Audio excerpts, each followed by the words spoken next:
네, 정치권 관심 뉴스 짚어보는 포커스 나이트 시간입니다. 오늘은 송영훈 국민의힘 대변인 그리고 성치훈 민주당 정책위 부의장과 함께 하겠습니다. 어서 오십시오. 네, 모레로 예정됐던 윤석열 대통령과 여당 지도부의 만찬이 추석 이후로 연기가 됐습니다. 의대 증원을 두고 당정이 이견을 표출한 가운데 나온 소식이라서 연관성을 두고 정치권에서는 오늘 하루 종일 화제가 됐습니다. 한동훈 대표와 추경호 원내대표의 발언 먼저 듣고 오겠습니다. 30일 대통령실 만찬 연기된 게 원내대표 라인에만 먼저 사전 통보됐다라는 보도가 나와서요. 그거 모르겠고 제가 따로 얘기 들은 건 없는데. 당이 중재자로서 해야 한다는 거가 당에서 공감대가 어느 정도 있다고 하세요? 대단히 중요한 이슈고요. 거기에 대해서 당이 민심을 전하고 민심에 맞는 의견을 전해야 한다라고 생각합니다. 당 대표께서 여러 의료 단체 또는 전문가와 얘기를 나누면서 아마 생각을 정리하신 것 같은데 유해와 관련해서 구체적으로 사전에 심도 있게 상의를 하거나 그런 적은 없었습니다. 의료 개혁은 한치도 흔들림 없이 진행이 되어야 된다 하는 데 대해서는 저는 정부의 추진 방침에 전적으로 동의를 하고 그리고 당도 함께 할 생각이다. 예, 원래는 이제 금요일 날 저녁 때 대통령하고 여당 지도부 만찬이 예정이 돼 있었는데 돌연 연기가 됐습니다.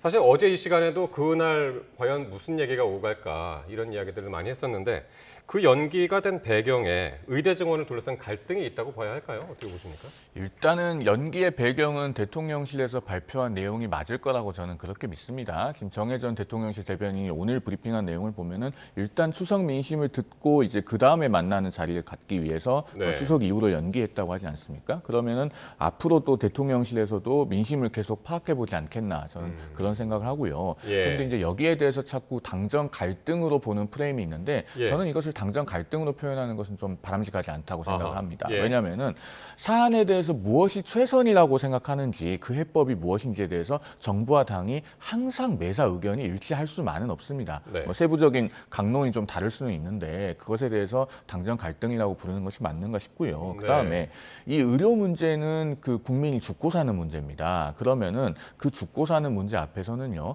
국민을 대표해서 공적인 책무를 수행하고 있는 사람들은 그 누구라도 갈등하거나 충돌할 수 있는 그런 자유나 권리는 없습니다. 그렇기 때문에 이걸 갈등으로 보는 것은 적절하지 않고요. 네. 결국에는 이 문제를 어떻게 풀어나갈지의 그 과정의 일부라고 봐주시면 좋겠습니다. 근데 그 갈등이라고 지금 보고 있는 게 왜 그러냐면은 조금 전에 이제 한동훈 대표 인터뷰도 봤습니다만은 자기는 만찬이 연기됐다는 얘기를 못 들었다 이렇게 이야기를 해서 그럴 수도 있겠다는 생각이 들거든요. 그렇게들 많이 해석들을 하고요. 일단은 대통령의 일정은 네. 대통령실에서 발표를 하고 대통령실에서 확인을 해주는 게 맞습니다. 네. 그런 점에서 제가 그 만찬 일정이 어떻게 변경되었는지 그 협의 과정을 이 자리에서 다 말씀드리는 거는 적절하지 않은 측면이 있는 것 같고요. 다만 저는 개인적으로 이런 생각 들긴 했습니다.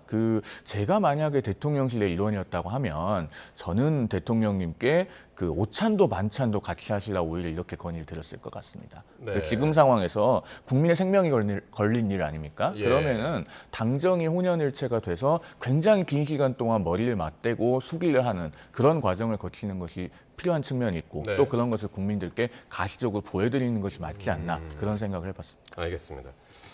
예, 성춘 부장님, 예, 어떻게 들으셨습니까? 추석 민심을 듣기 위해서 추석 이후로 미뤘다. 그럼 30일로 잡을 때는 추석이 없었습니까? 그러니까 30일로 잡을 때도 추석은 이미 정해져 있었던 일정이고요. 예. 갑자기 튀어나온 일정이 아니지 않습니까? 갑자기 튀어나온 거는 이 의대 정원과 관련된 한동훈 대표의 중재안 이거 하나거든요.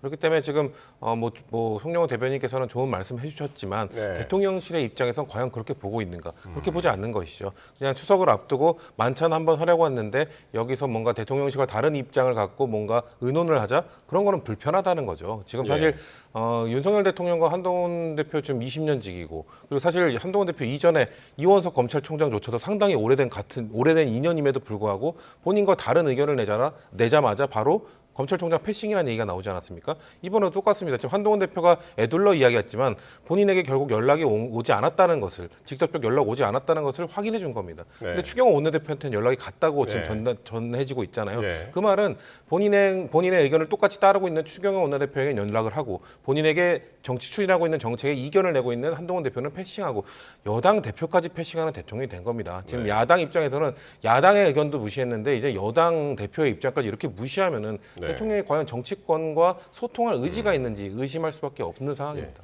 다시 송영문 대변인님. 그러니까 조금 전에 이제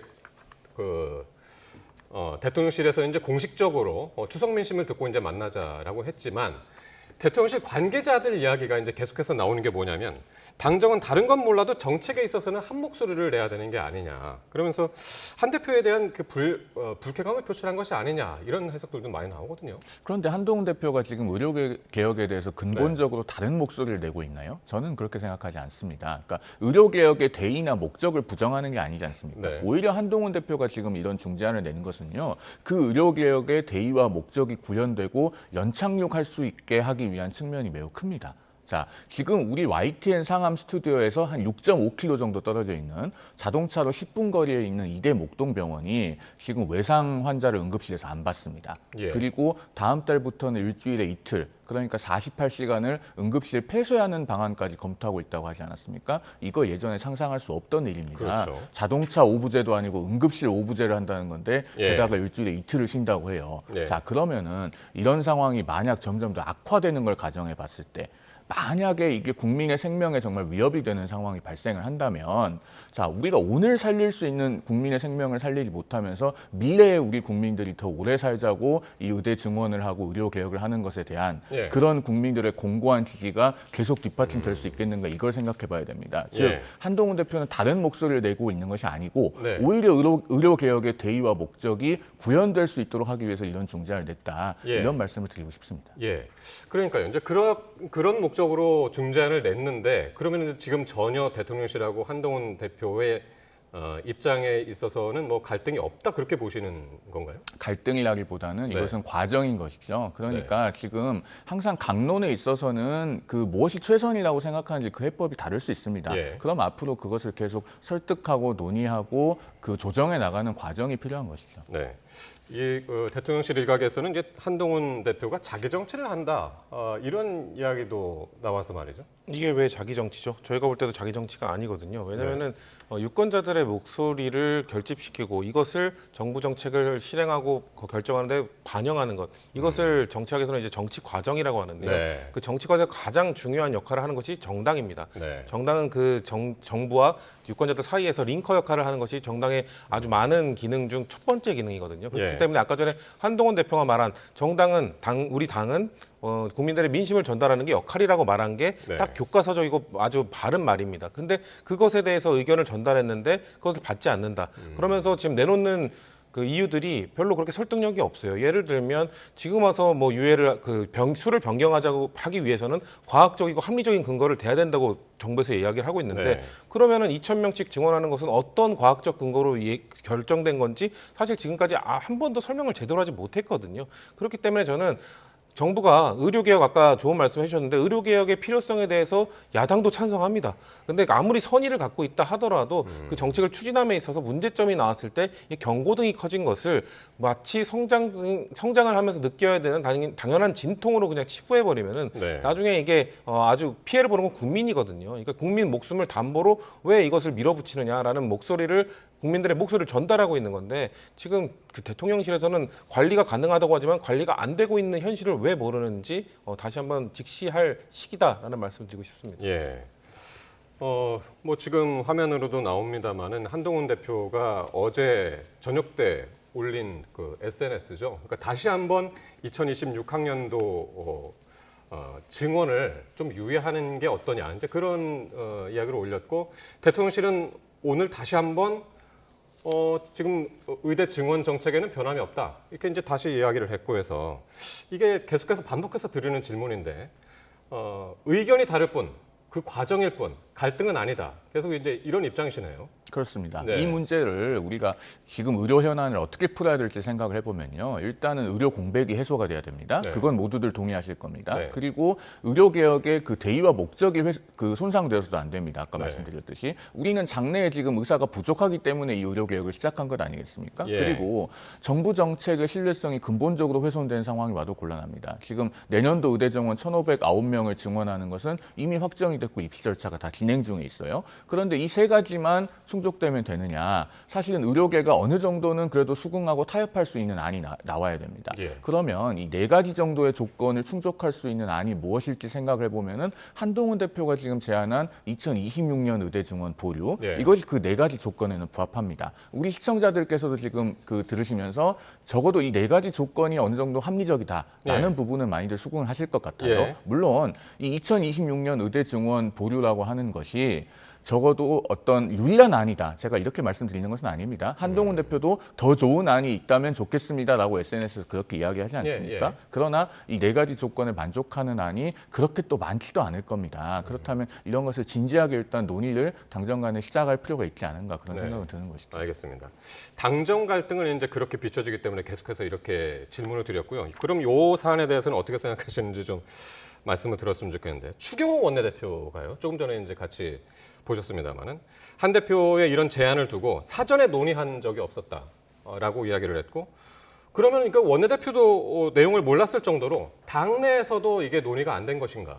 이 부분은 어떻게 보시나요? 예, 일단은 이 유예안이 그 이번 주 일요일에 있었던 그 고위당정 협의 때 공식 의제는 아니고 비공식적인 경로로 지금 전달이 된 것 아니겠습니까? 예. 그런데 그때 추경호 원내대표께서는 그 코로나로 자가격리 중이었기 때문에 그 고위당정에 참석을 안 하셨어요. 예. 아마 그러다 보니까 생긴 일이 아닌가 싶은데 네. 일단 추경호 원내대표께서는 오늘 복귀를 하셨고 네. 그렇다면 앞으로 또 한동훈 대표와 추경호 원내대표 간에도 이것에 대해서 훨씬 더 충분하게 많이 논의를 할 그런 기회가 있지 않겠습니까? 당대표나 원내대표 모두 당의 어른들이기 때문에 아마도 중심을 잘 잡고 또 논의에 가실 기회가 있을 걸로 저는 그렇게 생각합니다. 예. 근데 이제 추경호 원내대표가 이런 이야기를 하면서 사실 대통령실 편에 섰거든요. 그 2026년 증원 유예하는 방안보다는 대통령실 방안에 대해서 그쪽 이제 편에 서는 이야기를 했는데 그래서 이 갈등도 눈에 띄는 부분이 아닌가 싶은데요. 어떻게 보셨나요? 그렇죠. 추경호 원내대표를 비롯해서 지금 당내 그 아마 국민의힘 내에 있는 친윤 의원들은 예. 지금 정부 정책 추진하는 거에 전적으로 동의라고 아마 동조만 하고 있을 겁니다. 그렇기 때문에 한동훈 대표가 좀 다른 목소리, 저는 뭐 이게 갈등이라고 표현해야 될지 이견이라고 표현해야 될지 뭐 다양하게 표현할 수 있겠지만 예. 어쨌거나 방법론에 있어서 그 대의를 위한 다른 방법을 좀 취해야 된다는 얘기를 하고 있는 것 아닙니까? 저는 여당 대표가 오히려 지금 대통령실에 공간을 열어준 거라고 생각을 해요. 그러니까 대통령실은 지금 의사협회와 아주 강하게 맞붙었고 아주 강하게 추진하지 않았습니까? 강하게 추진하는 과정에서 국민들이 좀 우려가 커지고 있는 상황에서 이것을 갑자기 정부가 그 방향을 트기는 쉽지 않습니다. 예. 오히려 여권 대표가 그런 공간을 열어주고 이 정도에 대한은 어떻습니까라고 얘기를 해준 거는 저는 집권 여당이기 때문에 가능한 아주 프리미엄이라고 생각하거든요. 예. 그렇게 함으로써 여당 대표의 역할도 살려주고 그러면서 정부 정책 추진하던 것도 계속 유지할 수 있고 이게 야당이 했다면 오히려 야당이 이런 중재안을 내놨다면 대통령실 입장에서는 오히려 불쾌할 수 있죠. 근데 여당이니까 가능한 겁니다. 여당이기 때문에 오히려 그 안에서 여당 내에서 적절한 기능들을 하고 있구나라고 국민들이 느낄 수 있는 건데 예. 그것을 한동훈 대표의 목소리이기 때문에 한동훈 대표가 공을 가져갈 거기 때문에 약간 저는 개인적으로 윤석열 대통령과 친윤 세력이 한동훈 대표의 공을 만들어주면 안 되겠다. 네. 이 마인드 때문에 오히려 이렇게 목리를 부리는 것 아닌가라는 생각이 들 정도로 이렇게 야당 입장에서 보면은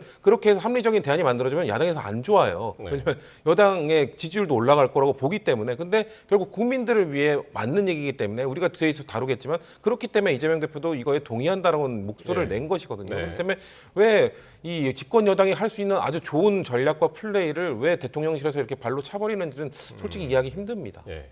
그러니까 이런 전체적으로 어제 오늘 대통령실하고 이제 추경호 원내대표의 이야기를 들어봤을 때 당정 사이에서도 좀 치이고 그리고 당 안에서도 추경호 원내대표하고 이제 다른 목소리를 내기 때문에 지금 한동훈 대표의 입지가 상당히 작아진 것이 아니냐 이런 목소리도 나오긴 합니다. 저는 그렇게 네. 생각하지 않습니다. 네. 사실 한동훈 대표는 지난 전당대회 출마 이래로 네. 한 번도 쉬운 길을 걸어온 적이 없어요. 예. 왜냐하면은 과거 삼김처럼 당내에서 많은 국회의원들을 거느리고 어떤 개파 보스형으로 하는 그런 정치인이 아니기 때문입니다. 네. 한동훈 대표의 정치적 자산이나 정치적 기반이라고 한다면은 예. 이번 전당대회에서 당심과 민심이 거의 일치돼서 63% 지지를 받지 않았습니까? 예. 그 평당원들의 마음 그리고 그 국민의 민심입니다. 예. 그것이 정치적 자산이기 때문에 그것을 유지해 나가려면은 국민 여론에 대한 민심에 대한 높은 응답성을 보여야 됩니다. 그 응답성이 낮아지는 순간 한동훈 대표의 정치적 자산이 오히려 약화가 돼요. 네. 그런 점에서 제가 봤을 때는 입지가 곤란해졌다기보다는 예. 오히려 본인의 정치적 자산과 입지를 구축해 나가는 과정이다. 저는 그렇게 생각합니다. 그러니까요. 지금 말씀하신 대로 7월 전당대회에서 63%라는 정말 높은 뭐 민주당 이재명 대표는 85%지만 그건 정말 이례적인 것이고 63%도 상당히 이제 적은 수치가 아니거든요. 그럼에도 불구하고 지금 당에서의 입지 어떻게 보시나요? 지금 뭐 그렇게 불안하다고 보고 있는 이유는 네. 야당과 여당의 뭐 두 대표가 모두 압도적 지지율로 당선이 됐지만 여당은 이제 집권 여당이지 않습니까? 대통령의 존재가 있기 때문입니다. 근데 대통령의 존재가 오히려 지금 한동훈 대표 여당 63%는 압도적으로 당선된 당대표의 발목을 잡고 있다. 전 이렇게 표현하고 싶은데 왜냐면은 한동훈 대표가 좀 민생이나 뭐 이런 것들을 야당과 얘기하려고 하면은 뭔가 부적절한 인사라든지 야당에서 공격을 할 수밖에 없는 인사를 갑자기 발표하면서 예. 갑자기 민생이 아닌 이 인사로서 뭔가 이념적 투쟁으로 갑자기 화제를 바꿔버리게 되기 때문에 예. 그런 차원에서 한동훈 대표가 입지가 불안하다는 것이 그냥 본인의 뭐 인기나 이런 것들 지지가 불안정하다는 게 아니라 예. 한국 정치의 특성상 대통령제의 특성상 대통령을 보유하고 있는 집권 여당이기 때문에 예. 어쩔 수 없이 대통령과 의견이 좀 갈렸을 때 예. 이견을 갖고 있을 때 대통령의 국정 운영 방향을 좀 바꿔야 될 때 아니면 또 수평적 당정 관계를 회복해야 될 때 그럴 때 당대표의 목소리에는 조금 힘이 덜 실릴 수밖에 없기 때문에 예. 그런 과정 속에서 나오는 흔들림이지 뭐 지지가 부족하거나 하다거나 그런 걸로 보이지는 않습니다. 그렇군요. 자, 그럼 주제를 조금 약간 방향을 바꿔볼까요? 그러니까 지금까지는 그 소통의 방식에 있어서의 갈등이라면 갈등 이런 주제로 이야기를 했는데 그러면 의정 갈등의 해법은 그럼 무엇이냐? 지금 한동훈 대표가 중재안으로 내놓은 것이 2026학년도, 그러니까 내년에 시험을 보는 지금 고등학교 2학년생들이 이제 시험을 보는 그때 이제 의대 정원 증원을 유예하자라는 것인데 의정 갈등의 해법으로 보십니까? 아니면 어떤 게 더 나은 방안이 있을까요? 아니 그래서 제가 아까 4가지 조건을 말씀드리지 않았습니까? 의료 공백은 해소를 해야 되고 의료 개혁의 대의와 목적은 유지를 해야 되는데 네. 한편으로 정부 정책의 신뢰성이 근본적으로 훼손되어서도 안 되고 그러면서 의료계가 그래도 뭔가 수긍하거나 타협을 받아들일 수 있는 안이어야 된다. 네. 그래서 이제 2025학년도 의대 정원 지금 고3이 아니고 네. 지금 고2에 해당하는 이제 2026학년도 의대 정원을 증원을 유예하자고 지금 그렇게 그 제안을 하게 된 것입니다. 그러니까 이것에 대해서 지금 한동훈 대표가 그동안에 보면은 이제 그 박단 전공의협회 비대위원장도 비공개로 면담을 했고 네. 그리고 당내에도 뭐 잉여한 최고위원이라든가 또 뭐 한지아 수석대변인이라든가 뭐 의사 출신 그 정치인들이 있습니다. 예. 그리고 최근에 그 정의화 전 국회의장도 만나셨고 예. 그러면은 이런 분들의 의견을 이제 널리 들으면서 뭔가 종합을 해서 이런 그 중재안이 나오게 됐을 겁니다. 네, 그러면 이제 의료계에서도 물론 이해관계가 뭐 개원이 다르고 전공이 다르고 또 의대 교수 집단이 다르고 하겠습니다만은 그래도 조금은 대화의 물꼬를 틀 수 있는 안이기 때문에 이런 것을 제안했다라고 볼 수 있는 지점이 있습니다. 예. 성춘 부의장님 어떻게 들으셨나요? 뭐 지금 내용도 있고 뭐 결국 지금 그 박단 회장이 한동훈 대표가 나서야 된다고 말을 한 이유가 저는 안은 아주 지금까지 나온 안 중에는 적절하다고 생각합니다. 네. 한동훈 대표가 SNS에 올린 것처럼 더 좋은 대안이 있다면 내놔봐라라는 거거든요. 네. 근데 지금 갖고 오고 있지 않지 않습니까? 사실상 이 문제가 이렇게 될 때까지 이 중재안이 나오기 전까지 정부는 방관만 하고 있었거든요. 예. 그냥 시간이 지나면 해결이 되겠지. 왜냐하면 의사들이 아주 그냥 불법적 파업을 했을 뿐이지 이거는 우리가 관리할 수 있고 우리 컨트롤 하에 있다라고 했지만 예. 전공의의 이탈에 의해서 이제 전문의의 이탈까지 있는 거거든요. 대학병원의 교수들까지 이탈하기 시작했습니다. 이건 사태가 매우 심각한 겁니다. 그러면은 누군가가 지금 제가 봤을 때는 지금 입법 결국 이건 행정부의 권한입니다. 근데 입법부가 나설 수밖에 없는 이유는 행정부 안에서 누가 나와도 지금 뭐 담당자가 바뀌든 뭐 장관이 보건복지부 장관이 바뀌든 차관이 바뀌든 어차피 담당자들은 대통령의 목소리를 그대로 전달하는 사람일 뿐입니다. 네. 그렇기 때문에 정치권에서 국민들의 민심을 듣고 좀 대통령과 다른 의견을 내면서 중재안을 낼 수 있는 정치권이 나서야 되는 것이고 그렇기 때문에 박단 회장도 한동훈 대표가 역할을 해달라라는 말을 한 게 저는 거기에 포인트가 있다고 보거든요. 지금 예. 들리는 이야기하면 대통령실 안에서 워낙 의정 갈등 관련된 것, 그 의대 정원 관련된 얘기는 아무도 꺼내지 못하는 분위기라고 합니다. 왜냐하면 예. 대통령이 워낙 이걸 민감하게 반응하고 있고 그거에 대해서 이견을 제시하면 경로를 예. 하는 상황이 연출되기 때문에 그렇기 때문에 저는 정치권에서 더 지금 여야 할 것 없이 야당이 힘이 필요하다면 도와야 된다고 생각합니다. 정치권에서 목소리를 좀 모아서 낼 수 있는 그런 계기가 마련되어야 겨우 해결되지 않을까라는 지금 생각이 말씀하신 것처럼 박단 비대위원장은 한동훈 대표가 좀 목소리를 내달라고 그랬고 그런데 오늘 의대 교수협회에서는 이게 긍정적이긴 한데 수용은 못하겠다. 결과적으로는 이제 의료 위기 상황 해결할 수 있는 거는 대통령이다. 이제 그렇게 이야기를 했습니다.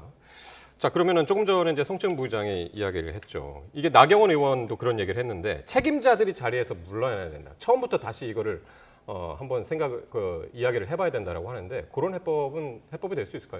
인사는 좀 다층적인 측면이 있죠. 복합적인 면이 있습니다. 뭐 정책 추진의 연속성이라고 하는 부분도 분명히 존재하기 때문에 그 부분은 뭔가 일도양단식으로 잘라서 뭐 교체가 맞다 혹은 아니다 이렇게 단정하기는 좀 어려운 측면이 있어요. 다만 이 지금 의료 공백의 해결 자체만 놓고 보면은 뭔가 이제 그 의대 증원을 적극적으로 전면에 나서서 추진해오던 분들이 직접적으로 협상의 당사자가 되기는 좀 곤란한 측면도 있을 겁니다. 그러니까 우리가 정부는 지금 의료개혁의 로드맵을 스스로 제시했기 때문에 네. 스스로 물러나기 어려운 측면이 있어요. 그런데 그게 하물며 사람이 같으면 오죽하겠습니까? 그런 점에서 아마 나경원 의원께서 말씀을 하신 것이 아닌가 싶은데 저는 여기서 이제 한 가지 시사점이 있다고 생각합니다. 이 의료 문제 해법은 결국에는 당이 중재자가 될 수 있도록 정부에서 당의 공간을 많이 열어줘야 됩니다. 같은 분들이 나서서 전에 했던 말을 뒤집어가면서 협상하기 힘들잖아요. 그러면은 이럴 때 여당을 활용해서 한동훈 대표를 중재자로 활용하거나 아니면은 뭐 당에서 예를 들면은 예. 뭐 중재단을 구성을 해서 뭐 예. 협의에 나선다든가 그렇게 해서 당에 좀 공간을 열어주면은 이게 사태를 긍정적으로 해결할 수 있는 예. 어떤 시발점이 되지 않을까 그런 생각을 해봅니다. 사람을 바꾸는 건 좋은 방법이지만은 지금 정부보다는 당에서 그런 거를 이제 활용을 해서 당 그렇습니다. 인력들을 이제 활용해서 하는 것이 좋겠다라는 말씀이고요. 자, 그런데 한동훈 대표의 의대 증원 유예 제안에 힘을 싣는 주장이 또 있었는데요. 바로 민주당의 이재명 대표입니다. 목소리 직접 듣고 오겠습니다. 한동훈 대표께서 의대 정원 감축 얘기를 하셨던 것 같죠? 좀 유의하자. 제가 보기에는 지금 현 상황에서 의료 붕괴 위기를 타개하기 위한 불가피한 대안 중에 하나라고 생각이 됩니다. 정부에서도 배관시하지 말고 그 문제를 포함해서 의료 붕괴를 막기 위한 근본적인 대책을 좀 심도 있게 고민해 주시기를 부탁드립니다. 예. 자, 의대 증원 유예는 불가피한 대안 중 하나다. 한 대표의 제안을 이재명 대표가 긍정적으로 평가를 했습니다. 예, 지금 유일한 대안이라고 보고 있기 때문이죠. 만약에 이게 다른 정책이었다면 정부 정책이 실패로 향해 가는 거에 대해서 민주당이 적극적으로 그렇게 목소리를 안 냈을 수도 있습니다. 왜냐하면은 결국 정부 정책의 실패는 책임은 정부가 지는 거고 국민의힘 여당이 지는 것 아니겠습니까? 예. 근데 이 의대 정원과 관련된 문제는 정부 정책이 실패할 경우 그리고 그 과정 속으로 갈 경우 피해를 보는 게 국민들이고 국민들의 목숨이 달려 있는 문제지 않습니까? 그렇기 때문에 이거를 해결하기 위해서는 민주당 입장에서 아까도 말씀드렸지만 이건 입법의 권한이 아닌 행정부의 권한이기 때문에 참 목소리를 전달하기가 쉽지 않습니다. 근데 여당 대표가 민심을 전달하는 역할을 하겠다고 나섰기 때문에 그리고 예. 그 방법이 민주당이 판단하기에도 지금 현 상황에서 25년도는 이미 공고가 났고 건드릴 수 없는 상황 속에서 26년이라도 유예하는 것이 아마 현실적인 대안일 것이고 아마도 한동훈 대표가 그걸 뭐 혼자서 아이디어로 생각한 게 아니라 박단 회장이나 아마 다양한 뭐 의사 출신의 국회의원이라든지 다양한 사람들을 만나보고 의견을 수렴한 것일 것이고 네. 민주당에서도 의사 출신 의원들이라든지 이런 사람들과 아마 의견들을 많이 들어봤을 겁니다. 근데 그 사람들 얘기를 들어봤을 때 지금은 의사협회나 뭐 교수협회나 이런 쪽에서 좋은 생각이지만 받아들일 수 없다고 말은 하고 있으나 네. 그래도 이 정도의 유예 아니라면은 협상을 해볼 수 있다는 의견을 표시했기 때문에 그렇다면은 이거는 우리도 동의할 수 있다. 그런 판단하에 한동훈 대표의 생각에 주장에 목소리에 힘을 심어주고 있는 것이죠.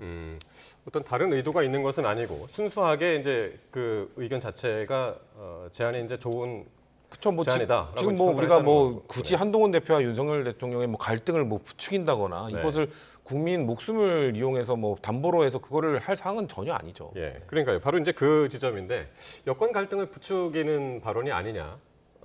그런 해석을 어떻게 보시나요? 왜냐면은 이재명 대표가요, 아무 일 없었다는 듯이 저렇게 한마디 툭 던질 수 있는 상황이 있진 않아요, 사실은. 네. 그렇기 때문에 이제 정략적인 의도가 의구심이 제기가 되는 것인데, 그건 왜 그러냐면요. 자, 지금 자막에도 2,000명 근거가 뭐냐 이 얘기가 나오고 있는데, 그 의대 정원 2,000명 증원의 일종의 원조라고 할 수 있는 분은 사실은 민주당에 있습니다. 민주당의 그 비례대표 김윤 의원이거든요. 그 김윤 의원은 사실 이 의대 정원 증원을 많이 주장을 하셨던 분이고, 네. 그 의대 증원 규모가 확정이 되기도 전에 어떤 말씀들을 하셨냐면은 뭐 배분 시스템이 잘 정비되면 2,000명, 3,000명 늘려도 부작용 없이 효과를 낼 수 있다. 이런 말을 공공연하게 실제로 하셨던 분입니다. 그런 분을 민주당에서 사실은 비례대표로 공천을 해서 지역구 선거도 안 치러도 되게끔 해서 국회의원직을 만들어줬어요. 예. 그러면은 이재명 대표가 과연 아무 일 없었다는 듯이 저렇게 한마디를 툭 던져도 되는 것인가? 자, 지금 저렇게 한다고 해서 의료계가 민주당을 전폭적으로 지지하지는 않거든요. 네. 뭐 때리는 시어머니보다 말리는 시누이가 더 밉다고, 사실은 뭔가 진정성 있는 예. 조치를 한 다음에 저런 말씀을 해도 하셔야 될 것이다. 예. 저는 그런 말씀을 드리고 싶습니다. 어쨌든 지금 이런 모습만 보면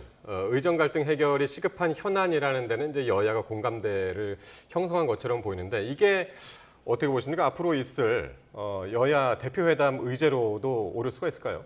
저는 충분히 오를 수 있다고 생각합니다. 물론 뭐 아까 말씀드린 것처럼 이게 입법의 영역은 아니기 때문에 대신에 정치권에서의 뭐 결의안이라든지 아니면 뭐 공통의 목소리로 제안을 한다든지 이런 얘기는 할 수 있는 것이거든요. 그리고 민주당 입장에서도 아까 뭐 민주당은 뭐 좀 소극적인 태도를 보여왔다 뭐 이런 말씀을 지적들을 하고 있는데, 사실 아까 말씀드린 것처럼 결국 대통령이 변해야 되는 거거든요. 네. 근데 이재명 대표가 아무리 얘기한들 대통령의 입장을 바꾸겠습니까? 여당 내에서 아까 말씀드린 공간을 만들어주고 여당 내에서 우리 좀 변화를 좀 깨보자라는 목소리가 자생적으로 나와야 되는 것이지, 네. 야당의 역할은 이 상황에서는 좀 제한적일 수밖에 없어요. 아까 네. 뭐 비례대표 의원 한 명의 의견, 그런 그 사람의 의견을 들어서 2,000명으로 정한 건 아니지 않습니까? 그렇기 때문에 2,000명에 대해서 비판할 근거는 없다, 비판할 자격이 없다라고 말하기보다는 네. 지금 국민들이 좀 불안해하고 있는 지금 추석 대책으로 나온 것도 사실 별로 그렇게 설득력이 없거든요. 미봉책에 불과할 거라고 봅니다. 왜냐하면 추석 때 응급실을 이용하는 환자가 보통 평상시보다 1.9배 정도 증가한다고 하는데, 예. 그게 문제가 아니라 지금 응급실을 운영할 전공의들이 떠나고 있다는 거고 전문의들이 떠나고 있는 상황이라는 거죠. 예. 그러니까 이런 걸 해결하기 위해서는 야당도 목소리를 내겠다는 말씀 다시 한번 드립니다. 예. 그러니까 사실 지금 말씀하신 것처럼 중요한 거는 대통령이라 여야 대표들이 만나서 이걸 의제로 해가지고 이야기를 한다 한들 대통령실의 결정이 이제 상당히 중요한데, 그래서 이제 실효성 문제가 나오거든요. 의제로 된다 하더라도. 뭐 여야 대표가 만나서 민생에 관해서는 사실 뭔들 얘기를 못 하겠습니까? 그러니까 뭐 의제로 오를 가능성도 저는 있다고 생각합니다. 물론 실제 그 의제에 관한 실무 협의는 박정하 비서실장과 이해식 비서실장 간에 이루어지고 있기 때문에 그 경과를 봐야 되긴 하겠습니다만은, 그런데 만약에 지금 그 회담 주제로 올라서 예. 거기서 어떤 그 의견 접근이 이루어질 수도 있겠고, 또는 그렇지 않더라고 하더라도 지금 이재명 대표도 본인의 입장을 밝혔고 한동훈 대표가 그 제시한 중재안에 대해서 일리가 있다고 하고 있지 않습니까? 네. 그러면 이제 그런 상황 자체는 이 문제를 풀어나가는 데 있어서 의미는 있다고 볼 수는 있겠죠. 네. 좀 전에 이제 진성준 정책위의장 얼굴 나왔었는데, 다 좋은데 의제 뭐가 오를까 이게 다 좋은데, 지금 약간 그 무용론, 회의론, 대표회담에 대한 회의론 같은 게 민주당에서 나오고 있는 것 같아요. 그러니까 안 열릴 가능성도 있는 겁니까? 저는 그렇게까지는 보지 않고요. 비서실장, 이거 실무협상을 계속 비서실장 분들끼리 하고 있는 건데, 네. 의제 조율이란 것이 어떤 이야기를 갖고 그 회담을 할 것인가 이게 아니라 네. 어떤 의제들의 합의안을 낼 것인가. 그러니까 민주당의 목표는 그냥 만나서 얘기하다 헤어지는 게 아니라 정말 성과를 내야 된다는 거죠. 네. 지금 막혀 있는 전국을 풀기 위한 성과를 보여드리고 국민들께 보고하는 것이 필요한 것인데, 거기에서 꽉 막히고 아무것도 결과를 못 내놓는 회담이라면 국민들이 보시기에 또 싸우기만 하고 그냥 예. 이견만 표출하고 헤어졌구나 이렇게 느끼시면 이게 무슨 의미가 있겠냐라는 차원에서 무용론을 말한 것이지, 뭐 만나봐야 무슨 일이 있겠습니까, 이런 차원이 아니라 의제 조율이 좀 답답하다, 뭔가 풀리지 않는다, 국민들에게 성과를 보여드리기 위해서. 근데 성과를 보여드리기 위한 그 회담 자체가, 의제 조율 자체가 당연히 힘들고 아주 지루한 과정이 될 수밖에 없습니다. 좀 예. 비서실장분들이 좀 견뎌내시고 어떻게든 합의를 좀 도출해내셔야 되는 상황이다라는 예. 말씀드립니다. 제가 그러니까- 짧게만 네. 한 말씀만 예. 드릴게요. 그 국민의힘은 사실 이 의제 협의에 관해서 굉장히 긴정성 있게 임하려고 하고 있습니다. 그렇기 때문에 지난주 목요일에 박정화 비서실장 같은 경우에는 백브리핑하는 자리에서 뭐라고까지 얘기를 했냐면은 이 문제에 관해서는 나와 이해식 실장이 하는 얘기만 믿어달라. 제3자가 말하는 것은 틀릴 개연성이 있다. 아. 이렇게 언론 앞에서 공개적으로 이야기를 했거든요. 네. 그런데 민주당에서는 저렇게 자꾸 노이즈가 생기고 근데 왜 저런 얘기를 할까요, 그러면? 그러니까 저것이 일종의 협상 전술인지는 모르겠는데 네. 제가 봤을 때는 민주당도 정말 이 대화에 대해서 진정성이 있다면 네. 이해식 비서실장 한 사람에게 맡기고 주변에서 자꾸 다른 얘기가 저렇게 잡음으로 흘러나와서는 안 된다고 봅니다. 잡음이다. 그렇게 보시는 저는 거군요. 그렇게 봅니다. 예, 알겠습니다. 자, 내일 또 윤 대통령이 국정 브리핑을 합니다. 국정 브리핑하고 이제 기자회견도 겸해서 할 텐데 기존의 이제 연금, 의료, 교육, 노동 이렇게 4대 개혁에 저출생 대응까지 이제 더해가지고 4+1 개혁 이런 이제 추진 성과를 설명할 예정이라고 하는데 내일은 주로 어떤 이야기를 할까요? 말씀하신 것처럼 이제 교육, 연금, 의료, 네. 노동 개혁의 그동안의 어떤 진행 과정, 네. 뭐 앞으로의 방향 이런 것들을 대통령께서 직접 상세하게 설명하신다고 하지 않습니까? 그리고 특히나 이제 주목되는 것은 연금 개혁입니다. 21대 국회 말에 이제 소위 모수 개혁만 하려고 하다가 네. 사실은 그렇게 해서는 구조 개혁을 더 못하게 된다라고 해서 이제 22대 국회로 넘어오지 않았습니까? 그러면서 이제 정부의 연금 개혁안이 이제 제시가 될 것인데 대통령께서 이제 세대 간 형평성과 지속 가능성 네. 이 두 가지를 아울러 그 추구하는 그런 연금 개혁안에 대해서 직접 설명을 하신다고 하니 네. 저는 무엇보다도 그 네 가지 중에서 연금 개혁안 부분에 가장 좀 관심이 갑니다. 그렇군요. 이제 국정 브리핑은 그렇게 될 가능성이 크고 뒤에 기자회견이 있는데 사실 요것도 굉장히 핵심이거든요. 기자회견 안에서는 어떤 이야기들이 오고 갈까요? 뭐 김건희 여사 관련된 것이라든지 뭐 의대 정원 관련된 것이라든지 지금 대통령실의 입장을 좀 내놓는다던가 아니면 네. 변화를 해야 되는 안건에 대해서 뭐 최혜병 특검법도 있을 수 있고요. 그런 것들을 기자분들이 아마 질문을 하겠죠. 근데 네. 아마도 저는 뭐 변화는 없을 것이고 원론적인 답변만 할 것이다. 그리고 어. 앞에 뭐 개혁안에 대해 설명하는 것도 지금까지 정부가 이렇게 잘해 왔는데 여러분들은 잘 모르고 있을 뿐입니다라는 아마 변명식의 회견으로 일관하지 않을까라는 우려 섞인 말씀드립니다. 그러니까 지금은 화면에도 나왔습니다만 지난 5월 달이죠. 취임 2주년 기자회견 때의 모습인데 저 때 한 100분간 진행을 했는데 사실 저 때도 많이 문제점으로 지적됐던 게 팔로우업 질문이 없었고 외신 기자들 너무 많이 질문이 많았다. 이런 형식적인 부분도 상당히 중요하긴 할 것 같습니다. 뭐 우리 국민들께서 궁금해하시는 점들이 많을 네. 거니까요. 그리고 또 이제 4대 개혁안에 대해서 네. 뭐 상세한 브리핑이 있고 나면 그것에 대해서 또 궁금한 점들도 있을 거고. 그러니까 우리 언론이 사실 뭐 그 성역 없이 네. 좀 질문을 하고 또 재질문도 할 수 있고 네. 그런 기자회견이 되면은 가장 바람직하지 않을까라는 생각을 해봅니다. 그러니까요. 네, 내일 있을 윤 대통령의 국정 브리핑 함께 관심 있게 지켜보도록 하겠습니다. 오늘 송영훈 국민의힘 대변인 그리고 성치훈 민주당 정책위 부의장과 함께했습니다. 두 분 고맙습니다.